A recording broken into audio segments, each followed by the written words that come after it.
इतनी गर्मी में एक हॉट टॉपिक, और हॉट टॉपिक ये है कि बकरीद आने वाला है और पश्चिम बंगाल में उसको लेकर भूचाल आ गया है।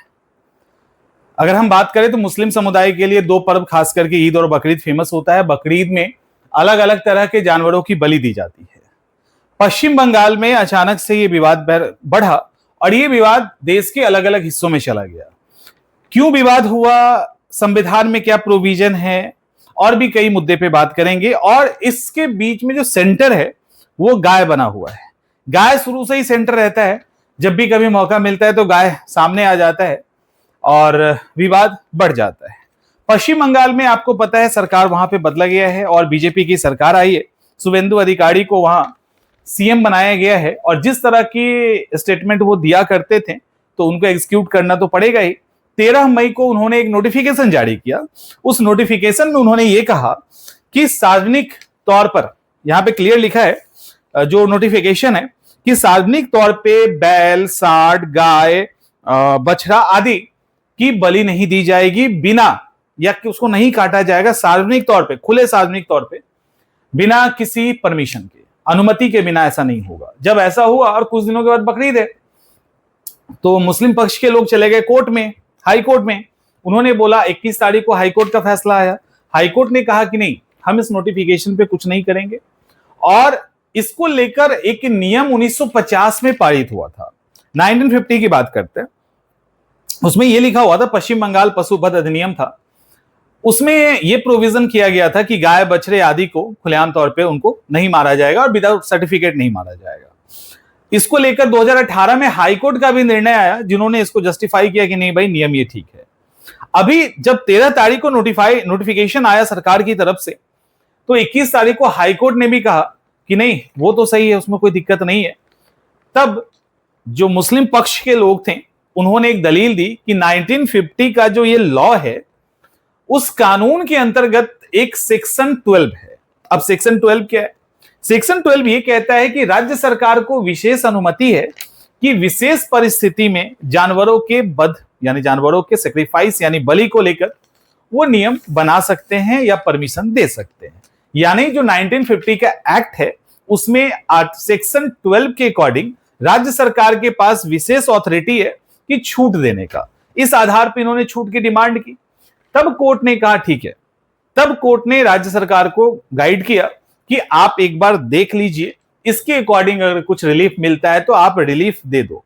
अब ये सारा का सारा शुभेंदु सरकार के हिस्से में चला गया है कि वो क्या निर्णय लेते हैं। मामला वहां फंसा हुआ है। अब बहुत बड़ी संख्या में गाय भी बिक्री के लिए वहां पे आई हुई है। मुस्लिम समुदाय के द्वारा खास करके बंगाल में ही नहीं, अलग अलग जगहों पे गाय खरीदने को लेकर बाइकॉट किया जा रहा है, गाय के बलि को लेकर बाइकॉट किया जा रहा है। और बड़े बड़े जो इस्लामिक संगठन है उन्होंने क्लियर बोला है कि गाय को नहीं काटना है, गाय की बलि नहीं देनी है। और इवन यहां तक डिमांड कर दिया है कि गाय को राजमाता घोषित कर दो। इस तरह की बातें यहां पे की जाने लगी, या राष्ट्रीय पशु घोषित कर दीजिए। अब सवाल यह है इस टॉपिक में कि अगर कोई ऐसा करते हुए पाया जाता है तो फिर पनिशमेंट क्या है? अकॉर्डिंग टू लॉ 6 महीने की सजा, 1000 रुपए जुर्माना, या दोनों ही हो सकता है। तो इस तरह की बातों के कारण हंगामा तेज हो गया। हमारे संविधान में क्या प्रोविजन है? तो आपको पता है हमारे संविधान में आर्टिकल 48 कहता है कि गाय है, दुधारू पशु आदि है, तो इनके वध पे रोक की बात यहां पे की गई है। जो सामान बोझा उठाने वाले पशु हैं उनके भी वध पे रोक की बात की गई है। दूसरा 51A हमारे मौलिक अधिकार, मौलिक कर्तव्य, जिसको फंडामेंटल ड्यूटी कहते हैं, उसका सब सेक्शन G कहता है कि हर नागरिकों को पर्यावरण, वन्य जीव आदि के सुरक्षा की बात वहां पे की गई है। तो वहां भी ये प्रोविजन किया गया। और अब सवाल ये उठता है कि सेंट्रल सरकार इंटरफेयर क्यों नहीं कर रहा? ये भी मन में सवाल होगा ना। तो जानवरों के सुरक्षा से रिलेटेड, जानवरों के बलि से रिलेटेड, या जानवरों का को लेकर जो नियम बनाने का अधिकार है वो राज्य को है, क्योंकि ये राज्य सूची का सब्जेक्ट है। हमारे संविधान के 7वें शेड्यूल में, 7वें अनुसूची में 3 लिस्ट है, संघ सूची, राज्य सूची और संवर्ती सूची। तो इसी 7वें वाले में राज्य सूची के अंदर 15 नंबर पे ये पशु बलि या पशु से रिलेटेड जो नियम बनेगा उसमें राज्य को ऑथराइज किया गया है। इसीलिए आप देखोगे कि यूपी, बिहार आदि आदि अलग अलग स्टेट में इससे रिलेटेड आपको अलग अलग नियम मिलेंगे। हर राज्य अपने कंफर्ट के अकॉर्डिंग नियम बनाता है, क्योंकि ये राज्य सूची का विषय है। तो ओवरऑल ये हंगामा काफी तेज हो गया। अब जब हंगामा तेज हुआ तो गुजरात में भी इसकी लॉ पहुंच गई, अलग अलग जगहों पे हुई, और अभी ये देखने को मिल रहा है कि गौ रक्षक के नाम पे बहुत सारी टीम अपने आप काम कर रही है। तो वो जगह जगह पे गाड़ी को रोक लेना, मारपीट कर देना, ये आम हो गया है। तो इसको लेकर दूसरा जो पक्ष है वो भी लामबंद होने लगा है। तो ये एक विवादित टॉपिक अभी हो गया है, और खास करके उनका त्योहार नजदीक आ रहा है जिसमें बलि देने की परंपरा है। बलि देने को लेकर ऐसा नहीं है, और हमारे कोलकाता हाईकोर्ट है, इसने क्या कहा, तो कोलकाता हाईकोर्ट ने यह कहा है कि भाई गाय की बलि कंपलसरी नहीं है, और मुस्लिम समुदाय ने भी माना है कि गाय की बलि कंपलसरी नहीं है, तो हम गाय की बलि नहीं देंगे। लेकिन बलि देना तो कंपलसरी है ना, तो हमें बलि तो देना है। अब उसके लिए अगर हम सर्टिफिकेट लेने जाएं तो सर्टिफिकेट का आधार क्या है? सर्टिफिकेट का आधार है तो सबसे पहले पंचायत समिति के अध्यक्ष या नगर पालिका के अध्यक्ष, एक तो वो, और एक सरकारी वेटनरी डॉक्टर के ऑथराइज परमिशन से, जिसमें यह लिखा होगा कि वो जानवर 14 साल से बड़ा है।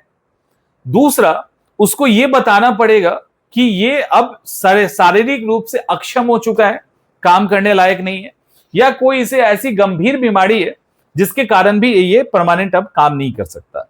अगर वो इस मतलब उसका फिटनेस टेस्ट में अयोग्य होना ही बलि के लिए, मतलब उसके बाद ही उसको मारा जा सकता है। इस्लाम में क्या है, बकरीद का जो नियम है उसमें यह है कि जो जानवर फिट है हम उसकी बलि देंगे। यहां अनफिट का अगर सर्टिफिकेट मिलेगा तभी बलि दिया जा सकता है। तो यहां फिट और अनफिट का भी विवाद हो गया है। तो कई सारी चीजें एक साथ उलझ गई है।